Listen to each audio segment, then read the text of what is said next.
Greetings everyone, my name is Etterville, and welcome to the finale of my Let's Play of Mega Man 2.5D.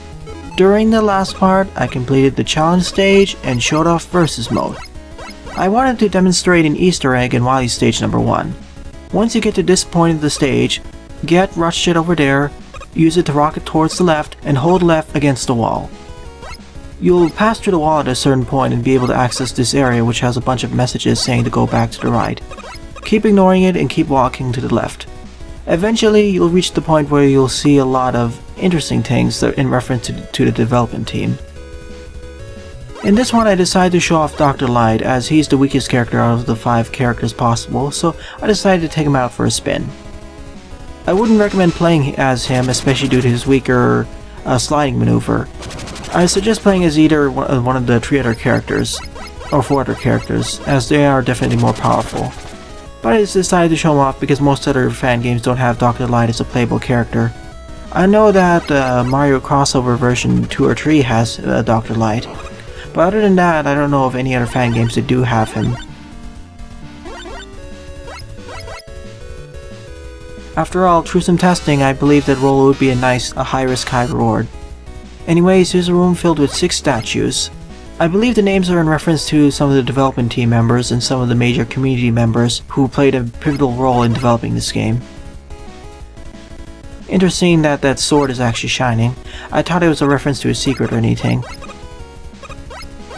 Anyways, when you want to return, just jump into the teleporter, you're taken right back here, and you can walk right out and continue on to Wily Stage 1 if you wanted to.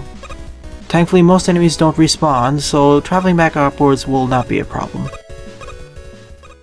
Alright, it's time for me to give my final thoughts on Mega Man 2.5D as a whole.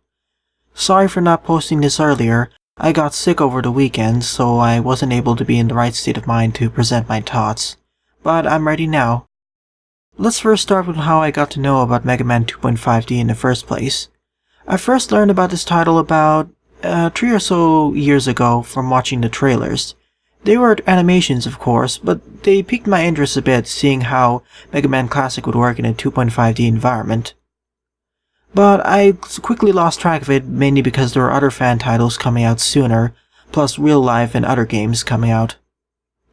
So it fell out of my mind until a few weeks ago when it actually got released. As I stated, I was going to play it during the week it was released, but I was working on my Megamel 2 level, so I didn't have enough time to dedicate towards it. So I had to wait 2 weeks until my Megamel 2 level was polished and submitted, and then I was able to start this LP up. But thankfully, because of doing it, I was able to see some of the responses other people had. And the general consensus back then, and as I stated in the beginning of this LP, is that even after 8 years, roughly 8 years of development, the general consensus was that this game was meh, and had some issues on level design and whatnot. After playing this game on the single player mode, specifically, so my level design thoughts are going to be mostly on single player mode, I can see where people are coming from. Much of the level design is kind of reminiscent of the original stages, to be fair. Sure, there were some changes here and there, especially when you go to the Wily stages and beyond, but for the 8 main Roadmaster stages, they were mostly the same and had the same aesthetic. Sure, there was stuff like Snake Man and Shadow Man having new gimmicks like the moving snake as well as the raft over lava, but for the most part, the stages were mostly the same with some slight rearrangement. It was kind of like going through the motions and going through the same stages as before. But to be fair, the game mentioned that it was kind of like a remaster of several stages from previous games. Although I wish they took it a bit further. It's not as frustrating as going through Super Danny powered up, that's for sure. But it's kind of like retreading the same ground until you get to the Wily stages, where things do get mixed up quite a bit. Especially at Wily stage number 3, which looking through that was really unique. And stage difficulty was pretty fair. From what I've heard from other people and from my own experiments, there isn't that much difference in terms of difficulty from easy to normal to hard, barring certain stages like maybe Quick Man and Tornado Man. That is kind of a flaw I see with this game, because easy mode should be much easier, and so that for experienced Mega Man players like me, you should be able to complete it with just 1 to 3 deaths. And hard mode needs to be harder for most of the other stages, except for stages like Quick Man, who I felt was pretty balanced for hard mode, especially if you don't have the time slow. and Tornado Man, which was a huge step up in difficulty due to those rotating battery platforms. But the other stages I felt were all around the medium difficulty. Well, Splash Man was a bit difficult, but that was due to more precision with all the instant death spikes. Snake Man and Shadow Man were kind of some of the easier stages. Time Man was a little bit more about timing, of course, but wasn't really that difficult either. And Fair Man wasn't that bad either, but there were some of the parts where you had to go on those moving platforms, which could be a little bit of a problem. But the other two Road Masters, 2 or 3, weren't much of a problem to deal with or to go through. Really was the boss fights that were a little bit more of a challenge, but they mostly fought about the same way. Although some of the room structures made some of the boss fights easier, like Snake Man was easier to face in that larger, horizontally spaced room than it was in the original game. But I would agree that some of the level design needs to be reworked, especially as you get to stuff like Tornado Man, which I found to be the hardest stage in the game due to how the battery platforms are placed around those spikes, and how the positioning had to be over those weather gimmicks. Oh boy, I thought I was going in an alternate pathway when it was much harder, but no, regardless if you take the alternate pathway or not, you'll have that very hard challenge. I really hope that's downgraded on terms of easy mode so you don't have the weather gimmick and don't have to go to that painful segment. Though the elevator gimmick was pretty fun though, and that wasn't too much of a challenge. It wasn't too frustrating to go through. And I would say the Y stages in general were tougher than the Road Master stages, except for Tornado Man and maybe Quick Man. In terms of the stage difficulty, if I were to compare all of them, before that, the challenge stage, and Wily Tree. Wily 1 did expand upon the Wily 1 stage from Mega Man 2, and more so compared to the previous Mega Man games, compared to the original Mega Man 2, because you had the forced usage of Rush Jet and Rush Coil, and in addition to that, you had all those ladder grabbers, and you had the unique boss fight against the Mega Dragon where you had to climb the tower in a 2.5D perspective. Wily 2 was a kind of expansion of that Mega Man 5 Wily stage where it took place mostly underwater, although it was much, much harder. Wily Tree was the most unique stage out of the bunch because we had those hammers, and we had the ability to go through 3 or so paths, or whatever I listed in the description for that video, and so you had a lot more choice to go through the stage. And it was mostly fair, it was mostly timing-based challenges, and we actually had a gimmick that used the 2.5D perspective, aka those hammers which were in the background and could slam into you. Wily 4 was basically the Hatch rematch stage, and Wily 5 started initially as a homage to Mega Man 2 Wily 5 or 6, with the acid dropping, although it was much more difficult and had better level design, I would say. And then we had a final tower climb segment until we fought the Wily capsule. The challenge map, I was expecting it to be much worse according to what other people said, but to be quite honest, I found it to only be the 3rd hardest stage in the game and not the hardest. Oh sure, there was forced weapon usage, but thankfully there wasn't too bad of a segment. We didn't have that many precision platforming underwater like we did with Wily 2, and we didn't have any of those battery platform segments like I thought it would in the Tornado Man portions. We did have all those Yoku blocks, as well as the elevator segment combined with the force beams, but they weren't bad. I got through them pretty fast. Really, if I were to list my 5 top 10 most difficult stages in the game, in order from easiest to the most difficult, they would be in the following. Quick Man stage, followed by Wily Tree, followed by the challenge map, followed by Wily 2, followed by Tornado Man. Really, outside of the last 3 stages like challenge map, Wily 2 and Tornado Man, I didn't really have that much problems getting through the stages. And really, Wily 2 and Tornado Man were where I got pretty frustrated.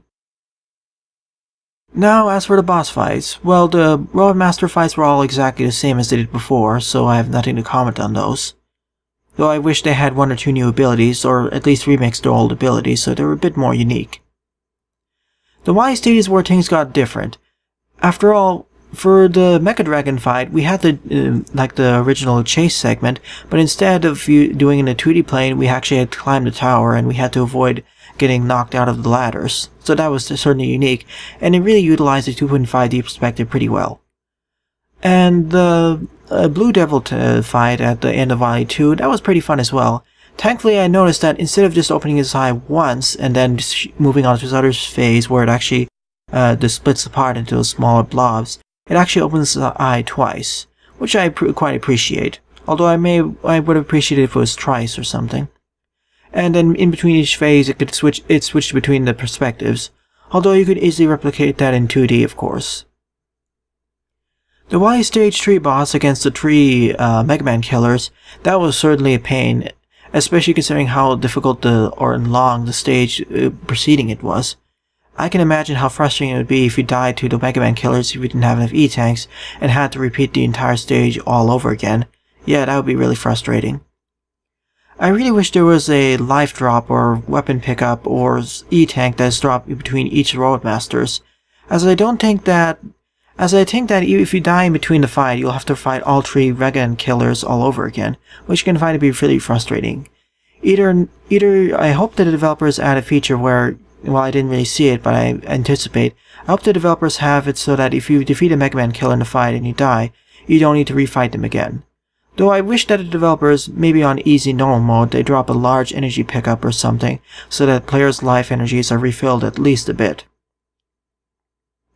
While Stage 4 was basically the hatchery fights, but we also had the Bondman fight. You know, it was kind of disappointing with the Bondman. Sure, he was a pretty fair fight, although I wish he dealt more contact damage. I was expecting him to be more like Glue Man. The fact that you only fight him and you don't have a new stage, and also that you don't actually get his weapon, the Bond Shot or Glue Shot, well, it's kind of disappointing. I was hoping for something like Yoku Man from Mega Man Unlimited, or Brian Man from Mega Man Dr. Wily's Final Attack, or at least a special weapon you get for defeating him. That would make it a lot more useful. And of course, it ends with the Wily Capsule refight, the Wily Boss, or Wily Machine, and it was pretty easy actually. I think you're forced to use the Rush Coil to get on top of the arms, but once you do, it's really easy to deal with the Wily Machine. Then of course, in the final Wily stage, you basically rescue Dr. Light, and then you have to chase after Dr. Wily climbing through that tower, and then you fight the Wily Capsule. However, one of his attacks is really easy to dodge, where he fires a shower of sparks on the ground, mainly due to the latter splitting the attack range. Really, it's a really conventional Wily Capsule fight, and I thought it would be much harder than what I expected it to be. So that would be the boss fights and level design, for solo mode specifically. From what I've seen from some of the level design, or some videos from other players, it seems that the co-op mode changes up the level design a lot more. If anything, I would say the co-op mode for this game is a more definitive way to play it. It can be more difficult because once you die, if any one player dies, you're taken back to a checkpoint, both of you. But the level design and gimmicks are changed up a lot more, and it makes the game more unique. I wish the single player took some cues from the co-op mode and had much more unique level design, so it keeps the same aesthetics and theme of the original stage, but really amped up the level design and made it different. As there were some unique challenges garnered by the fact that you have 2 players, like players could stand on top of each other, shoot switches at the same time, and had to go through split paths so each player could get through the next segment together, like push down blocks, open switches, etc., etc. Really, that's one of my main complaints about the game, especially in the single player mode or single player maps and bosses, is that there's not that much change until you get to the Wily stages. That leads up to my second point. The 2.5D moniker of this game isn't really that much utilized. Oh sure, some stages like Splash Woman stage, Shadow Man, and Snake Man, and a few other stages have points where the stages does shift into perspective. But really that's used more like how in the 2D stages, or 2D games, 2D fan games, where if you reach the end of a segment it scrolls to another part. Really in Mega Man 2.5D it's used in a similar fashion, because once you cross one of those points, you can't move backwards. You either hit a wall or just fall off and die. It's not until you get to the Wily stages, and specifically the Wily stage boss fights for Wily Stage 1 and 2, where you actually get to see a difference, and get to see Wily, the 2.5D perspective used well. Well, Wily Stage 1, 2, and 5, or the Wily Capsule where you climb the tower. The 2 fights where you climb the tower, that's where it's really well utilized, the 2.5D perspective. The Blue Devil fight, well, you could replicate it easily in 2D instead of using 2.5D, but the Mega Dragon fight and the Wily Capsule Prelude where you climb up the tower, that's something you can't easily replicate in 2D. I'm kind of disappointed that it wasn't utilized, the 2.5D perspective wasn't used more in any of the main levels, Wily stages, or even the challenge map. When I saw the 2.5D moniker, I was expecting stuff like you would go back and forth between 2.5, between 2 different planes. and perhaps you'd climb up a spire in a 2.5D perspective, or you'd have to go back and forth in the challenge map to complete puzzles and Time Man stage. I was really hoping it'd be utilized more and we'd be able to travel through stages more. Or better yet, the 2.5D perspective could be used to add more alternate pathways. But from what I've seen, the alternate pathways were only really used for collecting the bond letters.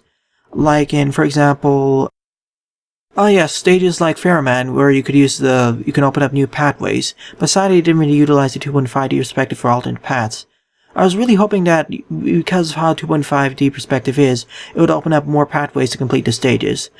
I was expecting like each stage would have 2 pathways to go through, but apparently most don't, and even if they do, you require a special weapon to go through them. And usually they're for collecting bond letters in those cases, so it's kind of unfortunate. After all, having 2.5D perspective would really open up the map and allow for a lot more creative looping of stages, or how stages would connect up with each other. I do appreciate how Wily Trees did open up some usages of the 2.5D perspective on how it looped back into the central hub. I just wish more stages actually had alternate pathways you could go through and properly utilize 2.5D to its fullest and had more expansive and complicated levels. I wasn't expecting something like Mega Man Revenge of the Fallen, which had a lot more complicated 2D stages. I was hoping for something like a light version of Revenge of the Fallen stage design here, especially utilized with a 2.5D perspective. And on that note, I would like to see if a game designer mixed the 2.5D perspective of this title, utilized it further and made better level design, a more creative level design with unique robot masters, instead of reusing older ones, and combine it with the very intricate Metroidvania-like design of Revenge of the Fallen. That would be an interesting game to play through. And that would be my major complaint, that the 2.5D perspective isn't utilized enough. Plus the level design can be problematic, like in Quick Man Stage, and to a greater extent Tornado Man, Wily 2, and the challenge map to a certain extent, although I didn't have any problems with the challenge map. The extras were fun to go through with the extra characters. We already started with Mega Man and Proto Man, and we can get the Charge Shot, which I think would be the best and first unlockable to do, considering how powerful it is and how it deals 3 points of damage per hit. And the fact is, if you use the Time Stone combination with that, you'll get infinite usage of that until the time slot runs out. Proto Man with Proto Shield is pretty nice, although I think it'd be more useful in multiplayer. Roll is a high risk, high reward character because she fires only one Buster Shot at a time on screen, but that Buster Shot deals 3 points of damage, so if you get up right next to a boss or enemy, you can shotgun them to death. But if you have to spam it and fight a lot of enemies at once, it can be a real problem. But if you're really good at aiming and can really get up and shotgun enemies, Roll would be a nice character for you to play because she has about the same abilities as before. Sadly, without the Charge Shot, she can't just break through a lot of enemies at once. Bass is basically downgraded himself. He basically plays the same way as Mega Man and Proto Man. Even though he looks like he has a dash, he can't do dash jumps and what else. He does have the Bass Buster, which can fire in 8 different directions, but without the dash jumping, he isn't really that unique. I would rather play as Mega Man. Although Bass's Bass Buster, or Bass's Bass Buster, my apologies, I've been playing too much of Mega Man 8 recently. Bass's Bass Buster, being able to aim it in 8 different directions is useful in some circumstances, but I would rather have Mega Man or even Roll. And Dr. Light is really just the Gimp, the challenge character. He has the same abilities as Mega Man, but he can't do a Charge Shot, plus his slide is a bit slower, so he's definitely the weakest character in the game, and I wouldn't suggest playing as him unless you want to challenge or really memorize the levels. I really wish Bass had more unique characteristics, like he had the ability to dash jump. Then it would be useful to play as him. Roll certainly has unique characteristics, but it could be a bit punishing, so it's more for expert players. And Mega Man and Proto Man are not really differentiated exactly enough, because you need to unlock the Proto Shield, but with those unlockables, they are differentiated. The other unlockables, like the palette swap, or you can play the sepia tone, or the Game Boy color palette, isn't really that useful. You can unlock the challenge stage, which I already talked about, which remixed different parts of the 8 main Robot Master stages while adding some new ones. And you can also unlock the gallery, which you can see, you can basically see each of the cutscenes in the game. But I didn't really unlock it because I don't really find much of a use for it. So the unlockables, for the most part, I would suggest go for mainly the Charge Shot first, maybe Roll as an unlockable, the Proto Shield, and the challenge map. The most are not really that useful unless... but if you really want some other things, I would suggest just go for the other characters and replay as them. After all, once you unlock the characters, you can play as them in co-op. And I'm reviewing this from a single-player perspective where certain character weaknesses like roll can be really problematic. However, in multiplayer, it wouldn't become too much of a problem because you can actually cover each other's weaknesses. Like, you can potentially play as Mega Man and roll, and with that, you can have the charge shot and the ability to shotgun using another player. So you can really see the power of using roll there. It really shines on the co-op. And the next thing I would like to talk about is the music. Well, not really much of it. Most of them are remixes from Rush It 1 and some other composer, whose name escapes me right now. They're pretty nice. You have the option to play as original mode or remix mode in terms of compositions. I picked remix because I heard the original compositions enough. They were nice and mostly fitting to the stages. After all, they were the original stage teams remixed, for the most part. Next up are the special weapons. My favorite special weapon in this title was especially the time slow, especially when you had the force beams, and even in general situations, because when playing as Mega Man and you had the charge shot enabled, well, you had infinite use of charge shots until the time slow stopped itself or ran out of weapon energy. Not to mention it made going through certain gimmicks a lot easier and made it a lot easier to deal with certain enemies and bosses. My next favorite one would probably be the Star Crash. I unfortunately didn't use it as much as I should have in the original one because I thought it was weak. But in reality it is pretty strong because it actually pierces through certain enemies.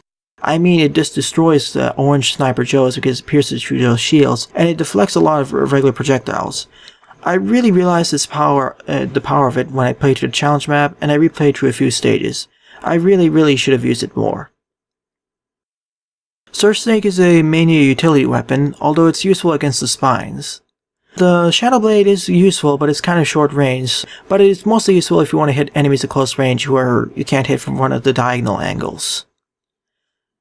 Fair Shot you can charge up, and I use it mainly as a blaster until you get the charge shot because that charges faster. Although the Fair Shot can be useful because you can hold it for a bit longer. The Laser Trident was definitely always useful because it pierced through enemy shields, and it could go through a whole line of enemies at once, so I definitely use that repeatedly. The Quick Boomerang I would say is one of the weakest weapons because it's so short range, and once it destroys an enemy, it actually destroys itself, it doesn't pierce right through. I'd rather use the Laser Trident, which is longer range, or use the Pharaoh Shot, or even the Charge Shot or Mega Buster, because I don't want to go into the risk of going right up to an enemy and getting killed. It's not damaging enough and worth it to use it. And the Rush Utilities were of course the Rush Utilities, and so they were pretty decent and average to use overall. But they were certainly useful in the Wily stages, and I really wish I had Rush Jet unlocked before Tornado Man stage, so certain segments wouldn't be so painful to get through. As for the remaining weapon, the Tornado Blow, well, it hurts all enemies on screen and allows me to jump higher, but for the most part I didn't really have any reasons to jump higher in any part of the game. There wasn't any real segment where I needed to jump really high to reach a ladder or something, so it was mostly unused outside of the Roadmaster rematch. And I do like the addition of a versus mode, as it really helps if you want to be more competitive compared to playing on co-op mode. And that's all I have to say about Mega Man 2.5D overall. If I were to give an overall rating at this point based on my first impressions, I would say my experience of this was relatively average to above average. I certainly enjoyed this more than Mega Man Sunrise, even though that was more unique in terms of level design and music. It's just that this was more fun because it was less frustrating compared to certain segments in Sunrise. Although in retrospect I would probably give Sunrise and Mega Man 2.5D roughly the same rating. Probably my rating of this will decay over time as it has for other Mega Man games. But my main complaints with this is that the 2.5D perspective wasn't really utilized enough, and much of the level design outside of the Wily stages and the challenge map are kind of rehashes or reimaginings of the earlier stages and aren't unique enough to distinguish it from those. Everything else, like the co-op, the extras menu, some of the unlockables, and the versus mode, I do appreciate. So thanks for watching this LP, viewers. Your support is always appreciated. Thanks for watching, and see you all in the next LP.